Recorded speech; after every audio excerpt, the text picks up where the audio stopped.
Republicans who do not have criminal records, who account for some 2/3 of the 2 million people Obama has deported. But the White House now says Obama wants to put off any potential reforms to avoid angering House Republicans and dooming chances of passing a comprehensive immigration reform bill this year. House Republicans have refused to take up immigration reform despite the Senate's passage of a bipartisan measure offering a path to citizenship 1 year ago next month.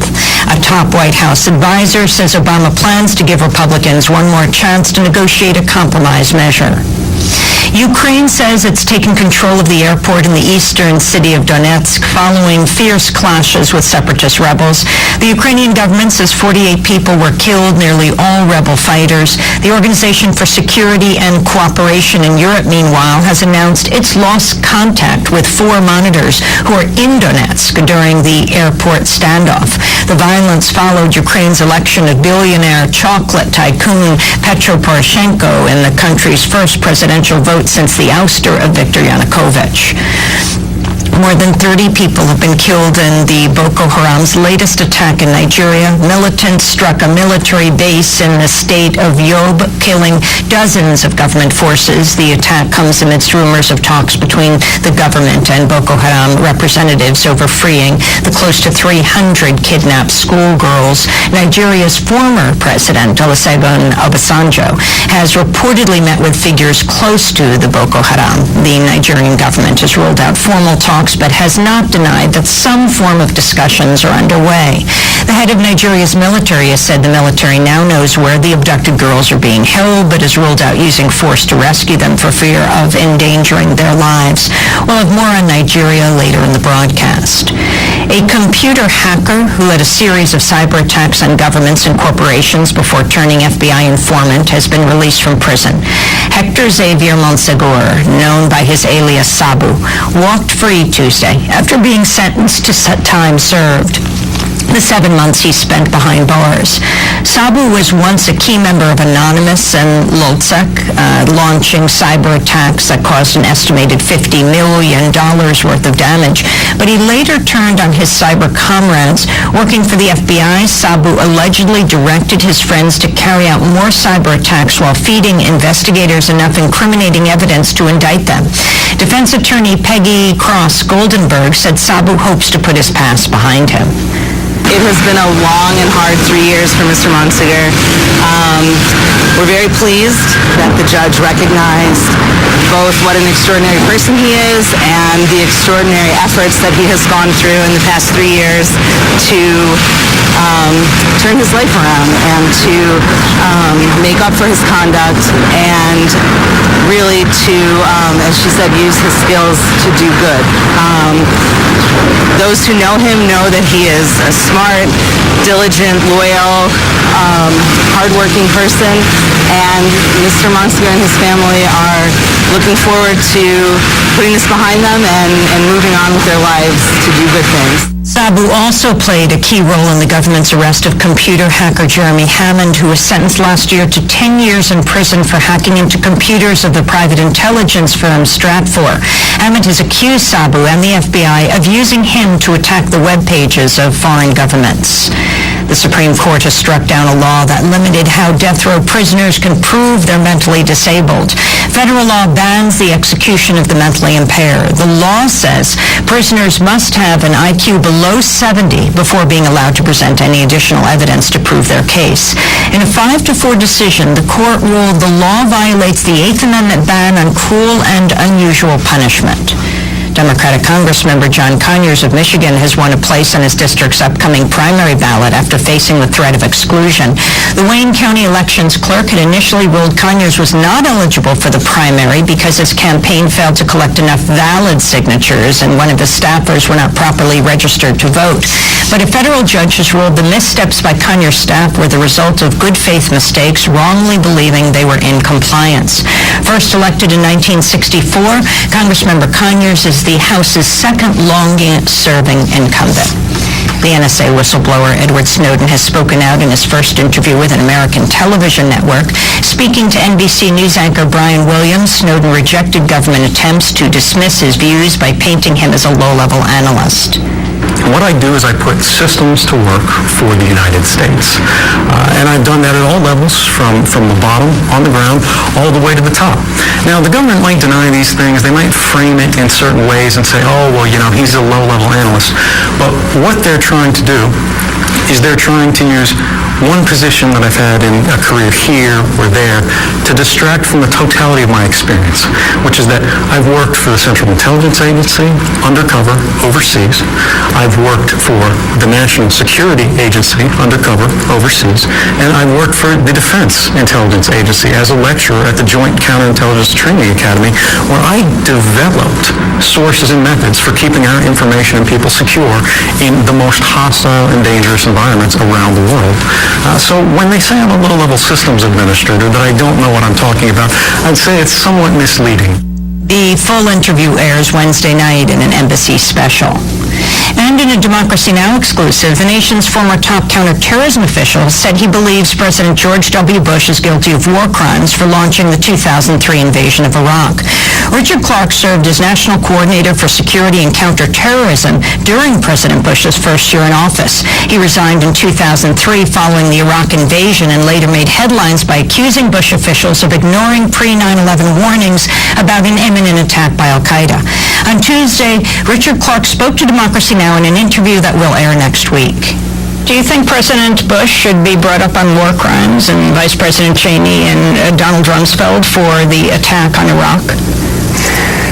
I think things that they authorized probably fall within the area of war crimes. Whether that would be productive or not, I think is a discussion we could all have.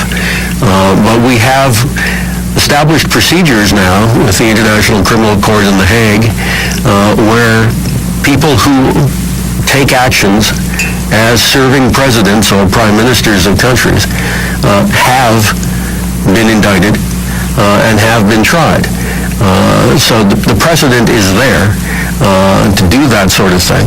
And I think we need to ask ourselves whether or not it would be useful to do that in the case of members of the Bush administration. It's clear that things that the Bush administration did, in my mind at least, it's clear that some of the things they did were war crimes. Richard Clark, the nation's former top counterterrorism official under President George W. Bush. Tune into Democracy next week for our full interview. And those are some of the headlines. This is Democracy Now!, democracynow.org, The War and Peace Report. I'm Amy Goodman. And I'm Noreen Sheikh. Welcome to our listeners and viewers around the country and around the world. President Obama has announced the longest war in the history of the United States will last another 2.5 years.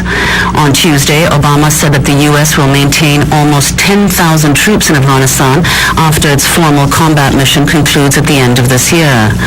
Obama said the U.S. will eventually withdraw troops until only a small residual force remains after 2016. By then, the war will have lasted over 15 years. America's combat mission will be over by the end of this year. Starting next year, Afghans will be fully responsible for securing their country. American personnel will be in an advisory role. We will no longer patrol Afghan cities or towns, mountains or valleys. That is a task for the Afghan people. Second, I've made it clear that we're open to cooperating with Afghans on two narrow missions after 2014. Training Afghan forces and supporting counterterrorism operations against the remnants of al-Qaeda. That was President Obama speaking Tuesday, one day after he made a surprise Memorial Day visit to Afghanistan. During the ceremony, he paid tribute to more than 2,000 U.S. soldiers who've lost their lives in the war. Meanwhile, the second round of presidential elections in Afghanistan is scheduled for June 14th. The frontrunner in the race is former Foreign Minister Abdullah Abdullah, who won almost 45% of the vote in the first round, while ex-Finance Minister Ashraf Ghani came second with over 31%. To talk more about Afghanistan, we're joined by Anand Gopal, author of the new book, No Good Men Among the Living, America, the Taliban, and the War Through Afghan Eyes.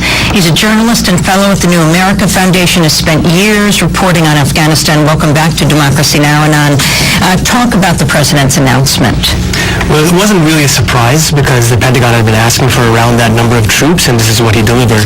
But it's important to realize that the war is not going to end even after 2016 because the U.S. is allied with power brokers, warlords, and also the Afghan army, who are going to be continuing to fight the war on terror on the U.S.'s behalf. But even after 2016, even if will it only be Afghan warlords who will be fighting, or will Special Operations Forces remain? No, after 2016 it'll only be Afghan warlords, but for the next 2 years it'll be Special Operation Forces, and when he says counterterrorism operations, what he means is night raids, targeted killings, and allying with these warlords. And what about mercenaries? What about private contractors? Yeah, I mean, when I say warlords, I mean private contractors, because the U.S. is paying for them, essentially. They are mercenaries. They're paramilitary forces. There's hundreds of thousands of them around the country.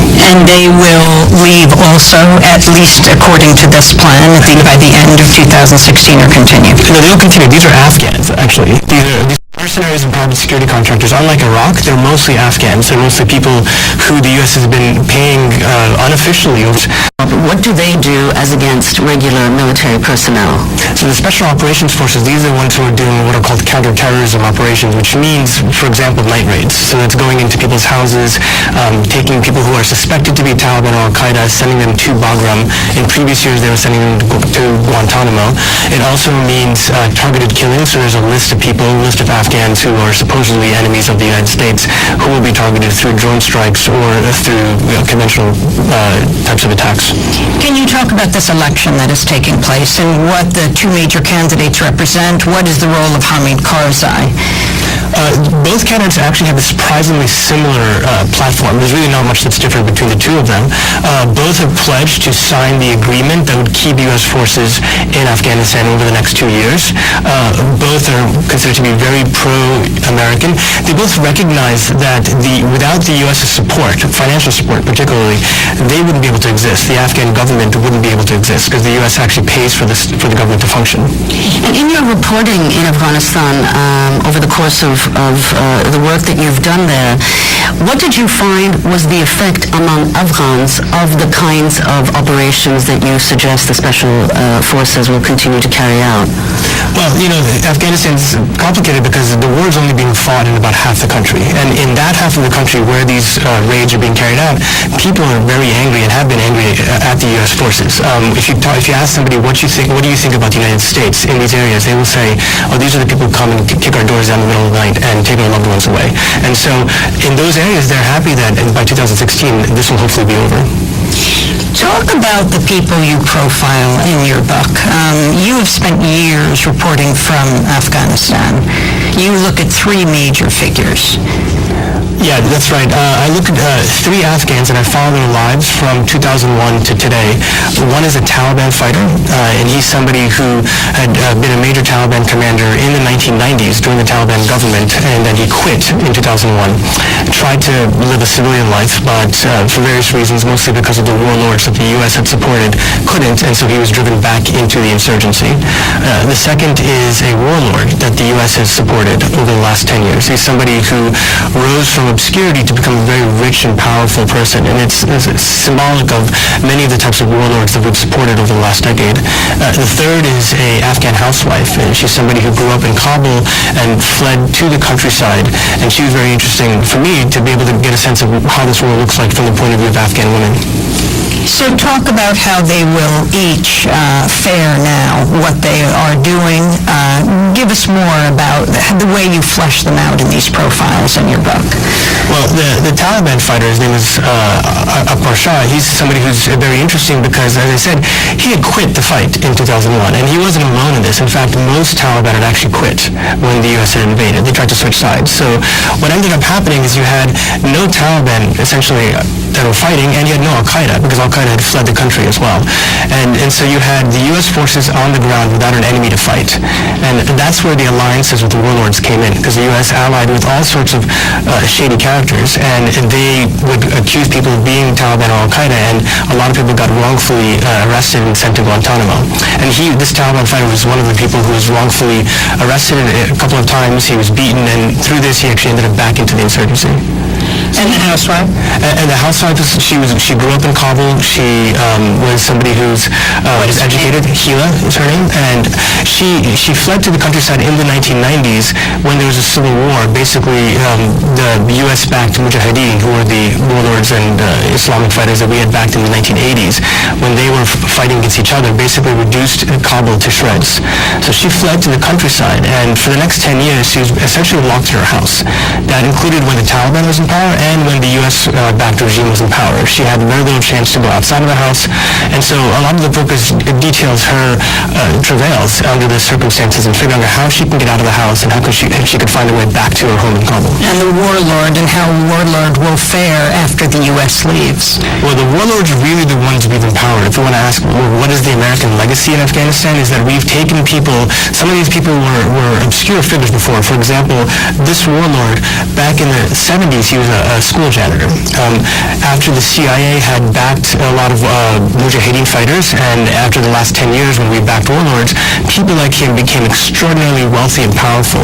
And what we've left Afghanistan with is a countryside full of these warlords. A lot of them are drug traffickers, a lot of them are human rights violators whose record is really no better than the Taliban that they replaced. And he's an example of that. Now, he was killed, and that's what happens at the end of the book, but there are many others like him who are really the real power in the country. And you point out in a recent article that you've written, and it's also suggested in your book, that the war, in fact, could have ended much earlier than it did. So what is it precisely that U.S. policy produced that allowed the war to go on to this day and, 2.5 years hence? Well, we have to go back to the mood at the time in 2001, 2002, which was you were either with us or against us. So Bush essentially divided the whole world into two categories. And so when the U.S. invaded in 2001, they expected to find either good guys, in other words, people that supported the U.S., or terrorists. But the reality in Afghanistan was much more complicated. As I said, the Taliban had completely surrendered. So all the Taliban, from the rank and file to the senior leadership, had given up their weapons, and they were sitting at home. And they weren't doing this because all of a sudden they became pro-American or pro-peace. This is sort of how Afghanistan has functioned over 30 years, where people learn to switch sides very, very often to survive. And so the U.S. forces didn't have any enemy to fight. But because they allied with warlords, and because they saw that you were either with us or against us, whoever the warlord said was an enemy, that became the U.S. enemy. And so a lot of innocent people got caught up in that. Let's go to another clip of President Obama's speech Tuesday. I think Americans have learned that it's harder to end wars than it is to begin them. And this is how wars end in the 21st century. Not through signing ceremonies, but through decisive blows against our adversaries, transitions to elected governments, security forces who are trained to take the lead, and ultimately full responsibility. We remain committed to a sovereign, secure, stable, and unified Afghanistan. And toward that end, we will continue to support Afghan-led efforts to promote peace in their country through reconciliation. We have to recognize Afghanistan will not be a perfect place. And it is not America's responsibility to make it one. The future of Afghanistan must be decided by Afghans. But what the United States can do, what we will do, is secure our interests and help give the Afghans a chance, an opportunity to seek a long overdue and hard-earned peace. Anand Gopal, if you could respond to that. He also compared leaving Afghanistan like the U.S. government has left Iraq. Well, I think it's setting a pretty low bar because Iraq is, as you said, pretty violent today. And Afghanistan is going to continue to be violent. I mean, we say that the war is going to end. Actually, in Afghanistan, for Afghans, the war is going to continue. There is no end in sight. The Afghan government and the Afghan army are going to be entrenched in the cities. The Taliban are going to remain in the deep countryside. Neither side is going to be able to defeat the other or dislodge the other. So we're really going to see the status quo, which is war, continuing basically in perpetuity. And Anand, could you explain the significance you've written recently about the Haqqani Network? Who is the Haqqani Network and how has it grown? The Haqqani Network is one of the factions that makes up the Afghan insurgency, and they were considered for many years America's greatest foe. In fact, even a bigger enemy than Al-Qaeda. They had engineered many suicide bombs in Kabul. They had attacked many U.S. soldiers, and they've been the main target of the drone campaign in the border areas in Pakistan and Afghanistan. talk more about this. I mean, the title of the piece that you did in the Huffington Post is very interesting. How the U.S. created the Afghan war and then lost it. And you relate it to Haqqani. Well, and this is an extraordinary history because if you listen to the U.S., you will think that the Haqqanis were a natural enemy of the U.S., and that's why we have to go and fight them. In fact, back in 2001, the leader of the Haqqani network, Jalaluddin Haqqani, actually tried to cut a deal with the United States. And in fact, he has a history going back to the 80s. He was an old CIA hand. And he tried to cut a deal to come to join the Afghan government, but because the U.S. had allied with a different warlord, who was an enemy of this person, Haqqani, essentially that deal was rebuffed, and the U.S.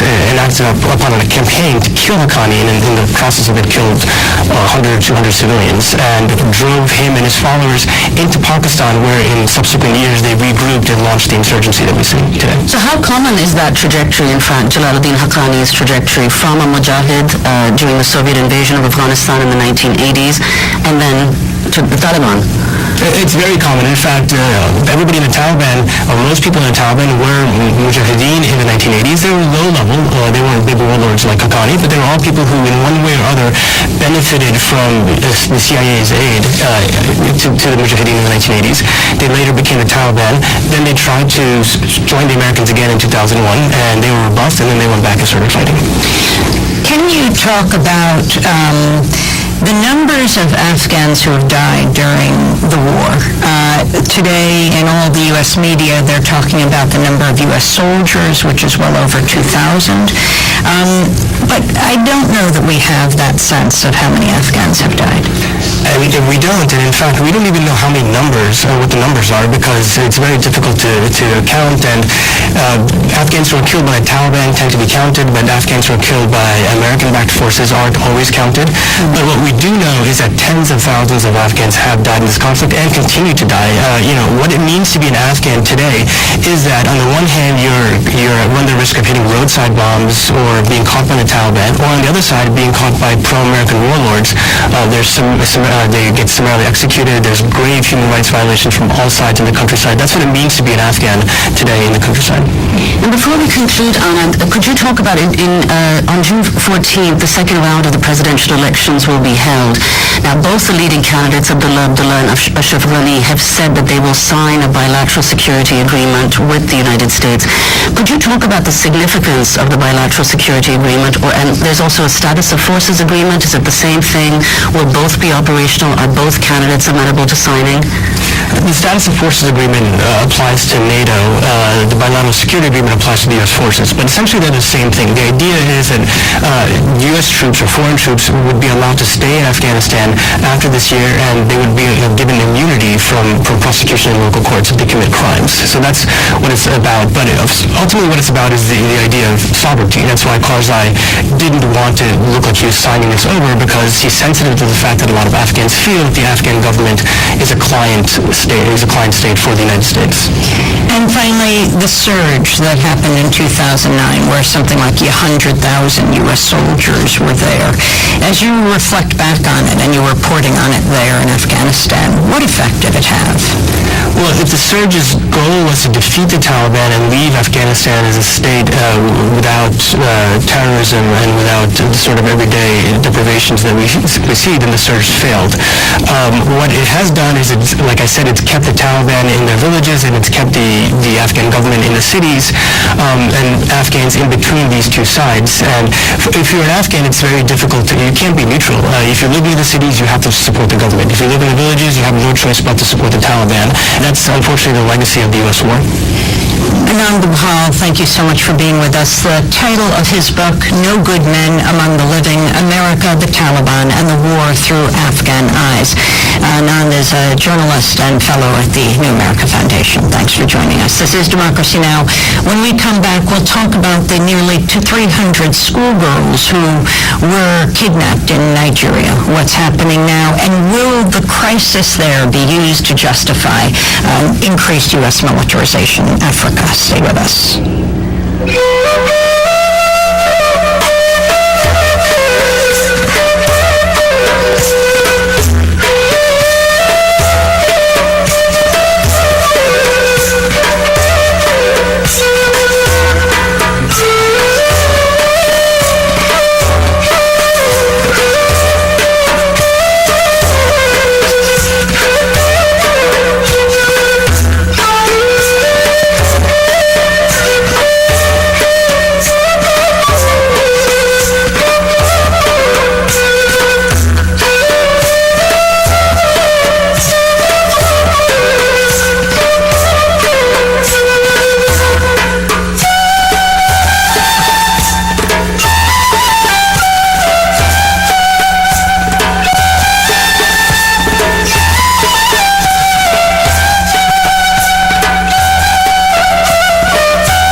This is Democracy Now!, democracynow.org, The War and Peace Report. I'm Amy Goodman with Nermeen Sheikh. In a speech later today, President Obama is expected to lay out a U.S. foreign policy approach that avoids large wars like Iraq and Afghanistan and shifts instead to partnering with countries on counterterrorism efforts. This comes as the New York Times reports the Obama administration launched a program last year to train, quote, homegrown African counterterrorism teams in Libya, Niger, Mauritania, and Mali. Just last week, the United States also deployed a battalion of 80 Marines to Nigeria to help search for the nearly 300 missing schoolgirls there. Meanwhile, on Tuesday, the group responsible for the kidnapping, Boko Haram, attacked a Nigerian military base and killed more than 30 people in the state of Yobe, not far from where the militants killed 59 students at a boarding school in February. All of this follows a nearly year-long military offensive that critics say strengthened the group and made it a threat to security in the whole region. On Tuesday, Nigeria's Chief of Defense Staff Air Marshal Alex Bade said the military now knows where the abducted girls are being held, but he ruled out using force to rescue them for fear of endangering their lives. The good news for the girls is that we know where they are, but we cannot tell you. Okay, we cannot come and tell you military secrets here. Just leave us alone. We are working. We will get the girls back. Meanwhile, Nigerians in the capital city of Abuja continue to call for more to be done to secure the release of the schoolgirls abducted by Boko Haram. This is Musa Rafsanjani with the Civil Society Group. Now the speculation about unknown where those girls are is now put to rest now, since the army have confirmed that they have discovered where they are. So we are happy with this development. The next stage is we want to see how the army will help to rescue this girl safely and alive and bring them back to their parents. That's what we expect the Nigerian army to do. And if they do that, surely they will restore confidence on Nigerians and the international community. For more on the situation in Nigeria and the newly revealed U.S. program to train so-called homegrown African counterterrorism teams in Libya, Niger, Mauritania, and Mali, we're joined by Dayo Alapalo. She is a Alapale. She is a Nigerian-American journalist and author of The Bright Continent, Breaking Rules and Making Change in Modern Africa. Welcome to Democracy Now! Thank you so much for having me. It's great to have you with us. Talk about the latest.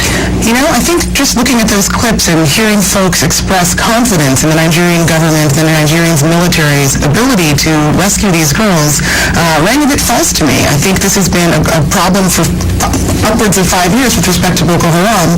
And earlier in this debacle, the Nigerian government claimed that they had found the girls. So unless there's really some sort of hard evidence that they really have managed to track the girls down and they really do have the capacity and the willingness to rescue them, I would take some of these assertions with a grain of salt. And I think in general that's been one of the more frustrating elements of this dynamic where, the most basic definition of a state is to have a monopoly on violence and monopoly on force. And the Nigerian state, not just in northeast Nigeria, but throughout, has presided over a feeling of insecurity in the part of many citizens, economic insecurity, educational insecurity, and certainly sort of physical insecurity, particularly in the neglected areas in these regions that border Niger and Chad, where you're seeing a lot of these attacks take place, beyond the police attack in Abuja this week, but just, more than 1,500 people have been killed this year by Boko Haram. So it's a real problem that they have not managed to get a handle on. And many commentators suggest, in fact, that Nigerian military and security forces operations, in fact, bolstered the group Boko Haram from 2009 to the present. Could you say a little about that and how that happened? Right. I mean, the incentives simply are not aligned. I think the Nigerian military spends a lower percentage of its federal budget on military policing than almost any of the other countries in West Africa. And this is, ironically, in a country where the military has been, is enormous compared to its neighbors, does a lot of policing on behalf of the African Union, all throughout the continent, and so the soldiers are underpaid. What's more, the soldiers, at least some of them, are predominantly Muslim, and some subsection of those soldiers are also part of the ethnic group that makes up Boko Haram. So when I say the incentives are misaligned, it is not always clear where the the allegiance lies between the military group, a religious sort of community, and an ethnic community. And I think, looking at the Times piece, it was about the American effort to engage soldiers in sub-Saharan Africa and to train them. The problem that happened in Libya that was discussed in that article was one where the incentives were not aligned, where it was not clear to which community the soldiers were actually pledging allegiance. And I think you see that replicated in other regions where the U.S. has attempted to make these kind of training efforts where it really does require a lot of trust and a lot of capacity building. And in Nigeria, certainly, there are complicated political incentives and complicated ethnic, religious dynamics that make it such that the Boko Haram threat has been somewhat neutralized. What do you think needs to happen in Nigeria right now in terms of these schoolgirls? I think it's a really difficult issue. I think, as I mentioned, you have more than 1,500 people who have been killed by Boko Haram this year. Since 2009, the number leaps. And what's really more frustrating is that we don't necessarily... This is a different situation than a bombing. It's a kidnapping. It's a hostage situation. And the position of both the Nigerian government and the American government and most governments around the world is that you do not negotiate with terrorists. And they've been, at first, there was kidnapping without an ask. It was just sort of a nihilistic act in which these girls were taken overnight. And then suddenly there was an ask for a prisoner exchange, where folks who had been imprisoned by the Goodluck Jonathan administration were asked to be set free. And that deal, as I understand it, sort of evaporated in the last week. And so now I do think the United States, for what it's worth, is a useful partner for this kind of complicated and delicate hostage situation. I think Nigerian forces and many forces across the continent may not have the kind of the training, the intelligence, the sophistication, the personnel, and the weaponry to enact the kind of extraction that we think would be necessary in this case. So the U.S. has sent helicopters and they've sent drones, as we do, to try and deal with the situation. And I will wait and see. I don't know. It's not a hopeful situation. Hostage situations really are. But certainly the world community's attention to the issue, the fact that it's become a kind of global cause, certainly allows for more transparency and more care than might have been shown, in the weeks before it became public or globally public. And so in that case, I hope for something like a resolution soon. Could you say a little bit more about the group Boko Haram? It started in 2009 in Nigeria, but it's now spread to some neighboring countries, Chad and Niger, etc. How many people are in the group? What is their constitution, their goal? If you could say a little about that. Yes, well, Boko Haram, we don't have exact numbers. I think the most important thing to know about Boko Haram is that it is an extreme manifestation of a kind of shared frustration among many young people all across sub-Saharan Africa, right? Boko Haram is a terrorist group, but a terrorist group that was initially driven by a sense of disenfranchisement, a sense of disinvestment, a sense of being on the periphery of a central government that wasn't taking care of it. A lack of employment opportunities also drove this, and that's something that you see replicated across sub-Saharan Africa, which is why the rise of Boko Haram has been so dangerous, because it's the kind of thing that the International Labour Organization tracks youth employment statistics. It's all over the world the highest it's been since they started taking these measurements. And so the combination of disenfranchisement, religious fundamentalism, and in the wake of the invasion in Libya, arms floating around across the Sahara to the south in Mali, in Niger, in Chad, and now in northern Nigeria, you have just a really dangerous combination. And so Boko Haram was an Islamist group that, again, the name is often misconstrued. It's not anti-religion, anti-Western, but it's mostly about the Western-educated elites who ran Nigeria for many years and who disenfranchised the north of Nigeria, which still has high rates of poverty, high rates of illiteracy, high rates of unemployment. It has since 2009, as a result of the Nigerian government's overcorrection, they killed the leader in a sort of a very bloody and public fashion, and killed more than 700 folks. It was a very it was a crackdown that radicalized the group beyond what we had seen in the past. And so since then, it's been, just one series of attacks after another, and in a part of Nigeria that is incredibly porous, and lots of weapons infiltrate the area. And so it's a really difficult problem to solve. The root causes, of course, are just the same things you see everywhere, which is underemployment, poverty, idleness, lack of education. We're talking to Dayo Lapade, who has written a new book. It's called The Bright Continent, Breaking Rules and Making Change in Modern Africa.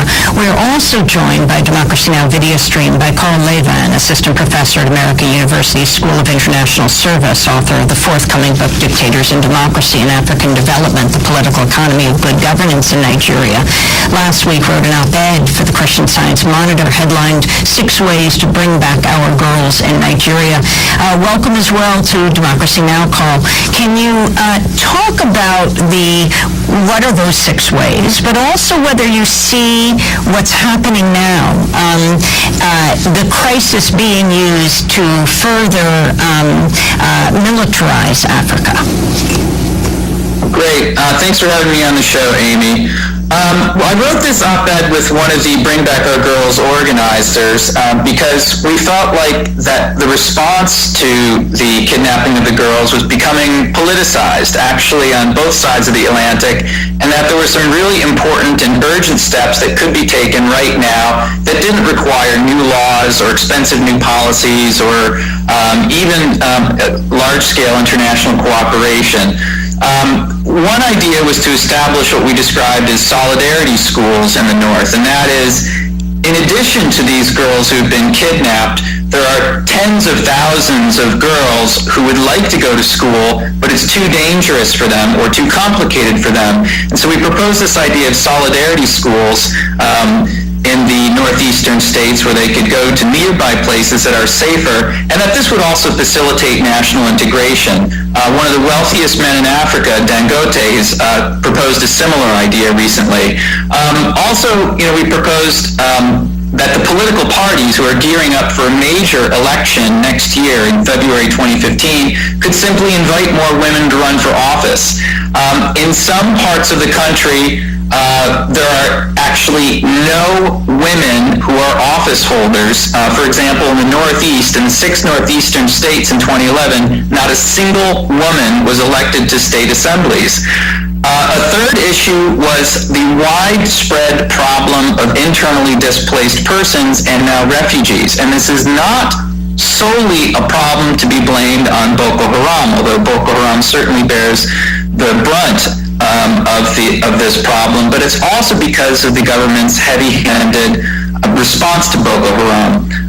As they say in Africa, when the elephants fight, the grass suffers. And this is the situation. The Nigerian Emergency Management Agency, NEMA, just a couple of days ago, outlined that there are hundreds of thousands of people who have been displaced.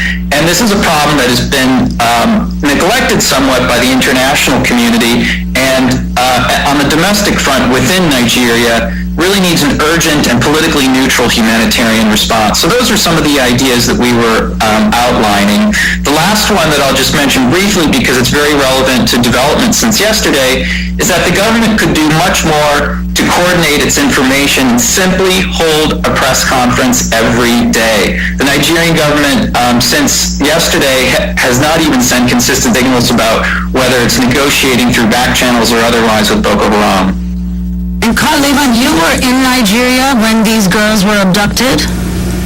That's correct. I was in Nigeria for my second trip there this year in April, and even before the protests erupted in Abuja, it was clear that there was a shift in the public mood, that for a long time people were angry and scared of Boko Haram, and frustrations were actually building towards the government, where people were starting to say, how is it possible that we have this much insecurity in 3 states that are under a state of emergency? How is it possible that nearly 300 girls can be driven down rural roads? There's only about 1,000 kilometers of paved roads in Borno State, the state where the girls were taken, and this is a state that has been under a federally declared state of emergency for over a year.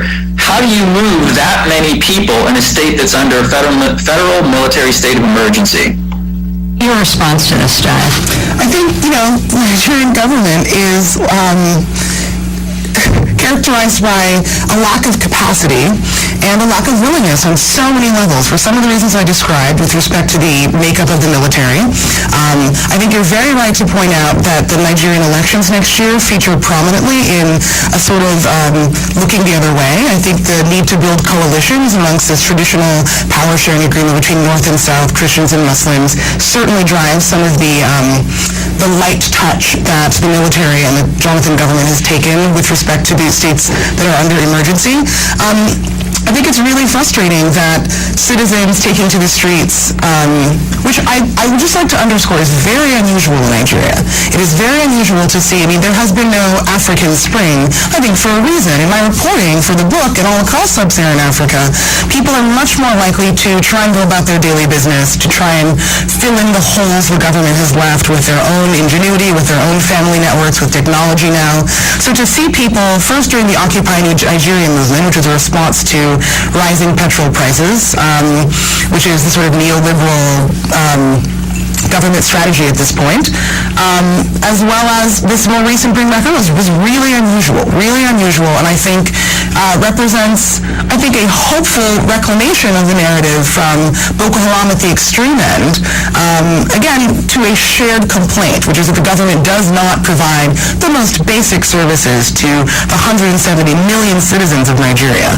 So to the extent that these protests are a civil society movement that may have more lingering effects in terms of building the sort of enough is enough sensibility amongst the population, then I would actually count it as a positive thing. Because for the most part, Nigerians have been like, what have you done for me lately? And often the answer is very little, but in this case, perhaps we'll be able to see more responsiveness. And Carl-Ave, on this issue of U.S. militarization in Africa. Right. Well, this is very important because, for a number of reasons. One is because when the United States Pentagon organized its Africa Command, starting on 2007-2008, there were all of these grand promises that it was going to be a different kind of command, and that it was going to show a kinder, softer, gentler side of the United States military, and it was going to engage in a lot of non-kinetic missions and a lot of humanitarian and development. This, of course, made the development community in the United States and elsewhere quite nervous. There was a debate about whether it was an effort to build military bases. President Bush, in one of his more eloquent moments, called this quote-unquote baloney.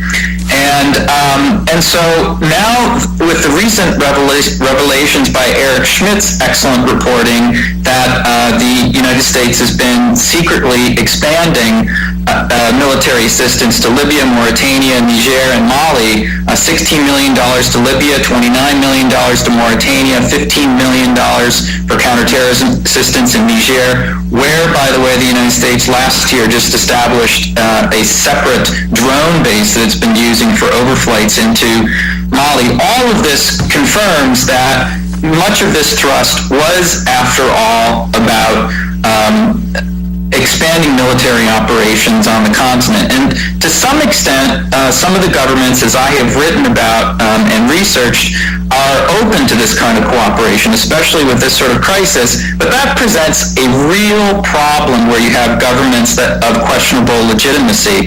And this is where the grassroots organizations that your guest is outlining are so important. And the only other time in recent memory that this happened in a significant way, other than Occupy Nigeria, was in 2010, just before the 2011 elections. And the government at that time was very responsive as well to grassroots pressure. And so, there's a new wave of grassroots pressure among the organizers, the original organizers of the Bring Back Our Girls movement. For example, they have a Change.com petition pleading with President Obama and other officials, we want peace, not bombs, that if you really want to address Boko Haram, you need a demilitarized solution to address the long-term issues that you've already outlined. Very quickly, we have 30 seconds.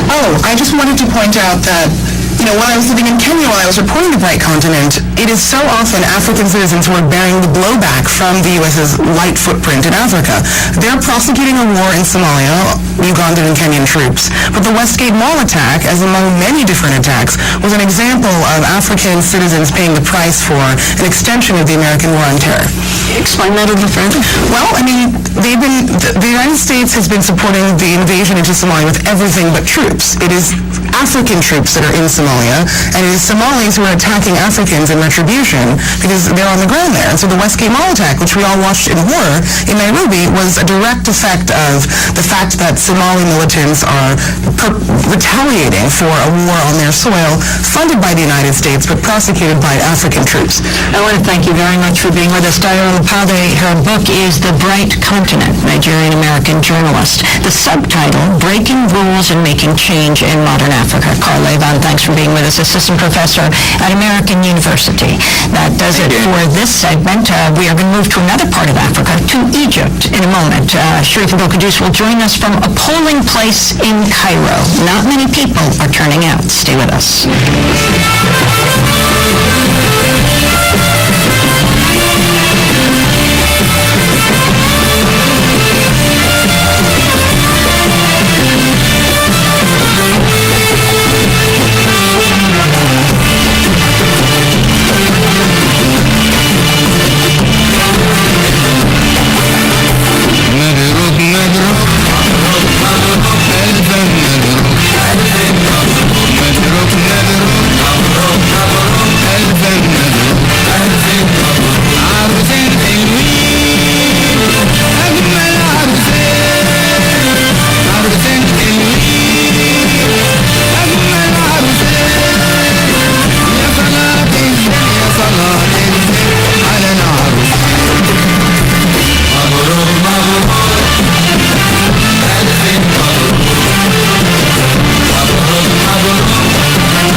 Here on Democracy Now!, democracynow.org, The War and Peace Report. I'm Amy Goodman with Nermin Sheikh. We turn now to Egypt's presidential election, which has been extended for a third day in an apparent bid to boost voter turnout. The result of the election is believed to be a foregone conclusion, with former Army Chief Abdel Fattah al-Sisi widely expected to win. But the low voter turnout threatens to undermine the credibility of the election. Well, for more, we go right to Egypt, where we're joined by Sharif Abdel-Qaddous, Democracy Now! Correspondent in Cairo, joining us from a polling place. Can you describe where you are, Sharif, and the significance of the extension of the election and making yesterday a national holiday so people would turn out? Yeah, that's right, Amy. I'm speaking to you in front of a poll station in Dohi district in Cairo. As you can see behind me, there's very few people lined up. In fact, there's no line outside the polling station. And this has been the case for the past 2 days. There was a much lower than expected turnout for this election, which had the authorities desperate to boost people coming to the polls. So initially, they extended voting hours on Monday by an hour. Then they declared Tuesday a holiday for both state and private employees. They closed the stock markets.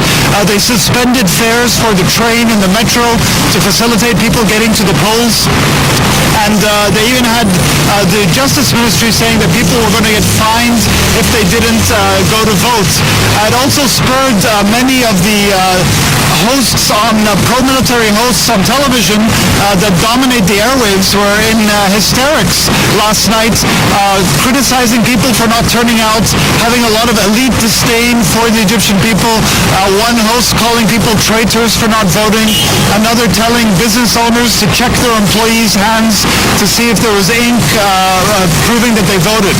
So there was really, I think, a lot of a shock by the authorities at the level of turnout. Now, some of the reasons for this lower than expected enthusiasm for this poll, there's many, but one may be voter apathy. I mean, we have seen 7 elections. This is the 7th poll in Egypt since the ouster of Mubarak just over 3 years ago. None of the people in office right now have been elected by any of those polls. When we did have elected officials, much of the political elite spent their time discussing issues over identity rather than issues, the deep discussing the deep social and economic problems that plague Egypt. So the electoral process has been increasingly dissatisfying and alienating for many Egyptian voters. Another reason is, of course, the certainty of the outcome of this election. Unlike the 2012 poll, which had candidates from across the political spectrum, this election just has two candidates, Abdel Fattah al-Sisi and Hamdin Sabbahi, both of which espouse different brands of the same ideology, Nasserism. And Abdel Fattah al-Sisi is a candidate that's backed by the state, he's backed by the business elite, and is widely expected to win. And so the certainty of the results may have played into people not bothering to come. And thirdly, there is an active boycott.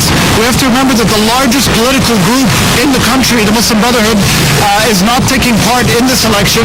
They've been the subject of an incredibly harsh crackdown. Many of their rank and file have been killed, their leaders are jailed, and so they have refused to take part, as have groups like the April 6th Youth Movement. So again, officials are saying the turnout is somewhere between in the mid-30s, but that is a much lower turnout than we saw in the runoff that elected Mohamed Morsi in 2012, which had 52%. And Sharif, Sisi is so guaranteed to win that he hasn't even made one public appearance during his campaign? I'm sorry, could you repeat the question? That Sisi has not appeared publicly once himself during this campaign, even though his images are ubiquitous throughout the country? Sorry, Noreen, it's cutting a bit, but from what I understand from you, what your question is about Sisi's campaign, he's run a very, very controlled campaign. He has not had any public appearances, preferring instead to meet people and officials at his campaign headquarters or do events by video link to other parts of the country. He's done very few media appearances, and those have been very managed with very easy questions. And he's made very clear that he'll have no civilian oversight of the military. When he was asked bluntly this question, he refused to answer. And his electoral program is shrouded in mystery. He has said that the crisis, or what they call the... Sharif, we're going to have to leave it there. That does it for the show. Sharif Abou-Kouddous reporting from Cairo. I'm Amy Goodman with Nermeen Sheikh.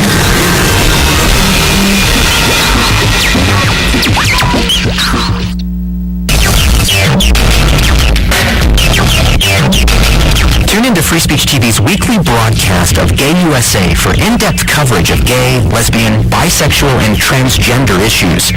This program features lively repartee between host Ann Northrop and Andy Hum, as well as interviews with special guests, now airing 4 days a week. If you missed an episode of Gay USA or want to find more engaging media, log on to our website, freespeech.org. Are your kids getting enough art? Whether poetry, dance, music, or drama, the arts open the doors to creativity. As a mother and teacher, I know that arts education can help our children develop confidence and a better understanding of the world around them. Even if you have just 30 minutes a week, get your kids more involved in the arts. Think about the kind of world we can leave behind for our children and our children's children. Art. Ask for more. Americans4the Arts.org.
which you have made known to us in creation, and the calling of Israel to be your people, and your word spoken through the prophets, and above all, in the word made flesh, Jesus your Son, For in these last days, you sent him to be implanted from the Virgin Mary, to be the Savior and Redeemer of the world.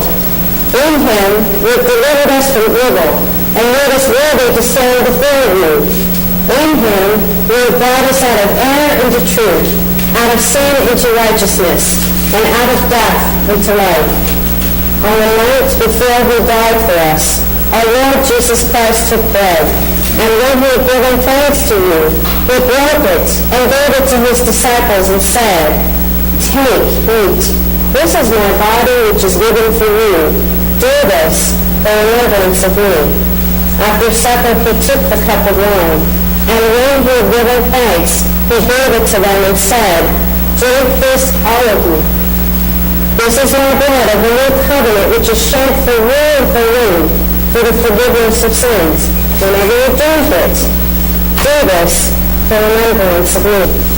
Therefore, according to his command, O Father, we proclaim his death, we proclaim his resurrection, we wait his coming in glory.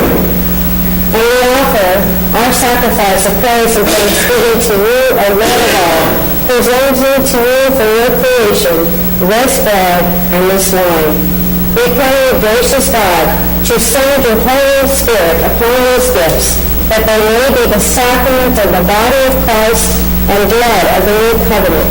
Unite us to your Son in his sacrifice, that we may be acceptable through him, being sanctified by the Holy Spirit. In the fullness of time, put all things subjection under your Christ, and bring us to that heavenly country, where with all your saints, we may enter the everlasting heritage of your sons and daughters, through Jesus Christ our Lord, the firstborn of all creation, the head of the church, and the author of salvation. By him, and with him, and in him, in the unity of the Holy Spirit, all honor and glory is yours, Almighty Father, now and forever. Amen.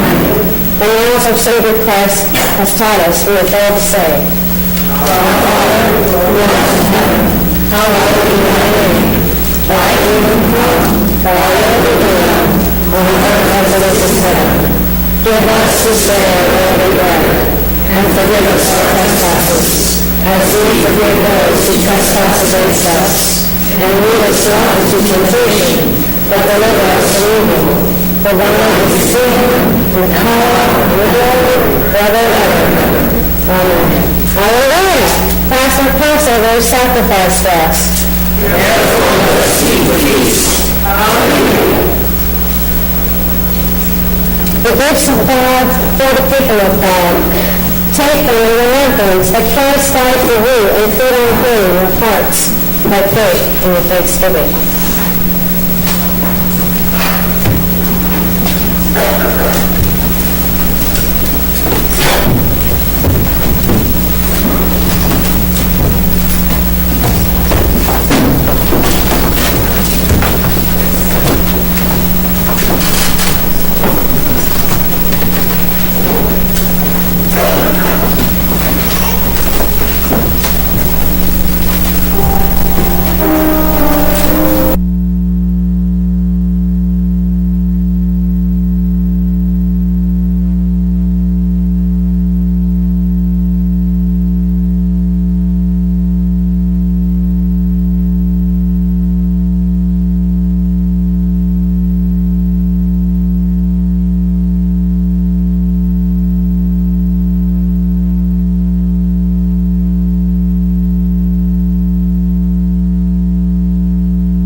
It's